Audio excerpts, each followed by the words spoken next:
আচ্ছা, তোমাদের মধ্যে কে কে এই রকম স্টিলের গ্লাসে চায়ের সাথে মুড়ি দিয়ে খায় বলো তো? মানে তোমাদের মধ্যে, মানে তোমাদের বাড়ির কে? এখনকার দিনে আমরা তো খাই না, ছেড়ে দাও। আমি তো চাই খাই না। তোমরা যারা খাও তারাও অনেক সভ্য ভদ্র হয়ে, মানে সভ্য ভদ্রভাবে কাচের কাপ প্লেটে, নয় একটা ভালো কিছুতে, না এই স্টিলের গ্লাস। সে আগেকার দিনে যেমনি মানুষ খেত না, আর এইখানে দেখো ওই মুড়ি। এরকম নাকি চা না খেলে আমার মায়ের মানে মনও ভরে না, প্রাণও ভরে না।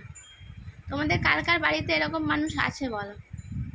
এখনো এদেরকে দেখতে পাওয়া যায় সন্ধে সকাল এরকম মুড়ি তার সঙ্গে চা না হলে একদমই ভালো লাগে না। সকালের দিকে যদিও বা চা শুধুই খায়, এই সন্ধেবেলাটা তার সঙ্গে একটু মুড়ি দিয়ে নেয়।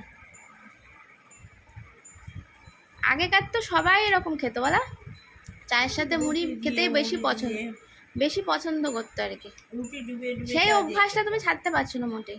না, মুড়ি বিস্কুট থেকে ভালো বিস্কুট, এই বিস্কুট নেই তাই সুগার ফ্রি।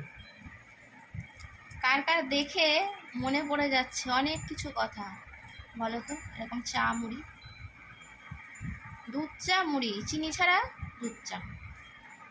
আর যেহেতু সুগার আছে তার জন্য চিনি খায় না,